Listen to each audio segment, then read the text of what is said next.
בכדי להעלות מודעה לאתר חוגלאי צריך קודם כל לגשת לאתר עצמו בכתובת moshavhogla.com.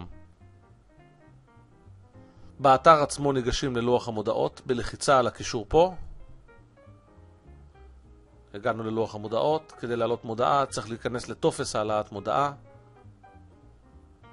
ושימו לב, פה יש את הטופס החדש שממנו ניגשתם לראות את הסרטון הזה. בשלב ראשון צריך לתת כותרת למודעה ורצוי שהיא תהיה קצרה וקולעת. לאחר מכן ציינו את כתובת האימייל שלכם. כתובת האימייל הזאת נועדה לשימוש פנימי של האתר והיא לא מפורסמת עם המודעה עצמה. הגיע הזמן למלות את תוכן המודעה, וכאן רצוי לציין שבמידה ואתם מעוניינים שיצרו איתכם קשר, כמו במקרה של מכירת רכב, אנא השאירו פרטי התקשרות, זה מאוד חשוב.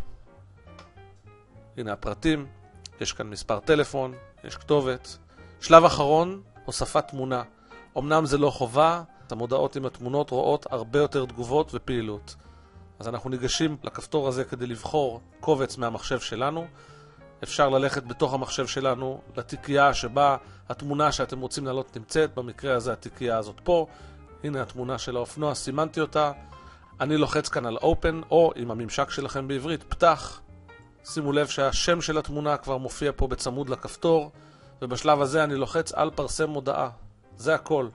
יש אישור, ההודעה נשלחה בהצלחה, ובזה נגמר כל התהליך. במודעות שלכם תוכלו לצפות בלוח המודעות לאחר שהם יעלו. הנה המודעה שלנו כבר מופיעה פה עם התמונה מוקטנת. בלחיצה על המודעה עצמה אנחנו נכנסים לדף המודעה. כל המודעות שעולות במהלך יום אחד מופצות לתושבי חוגלה במייל אחד מרוכז, מייל שבוודאי כבר התרגלתם לראות אותו.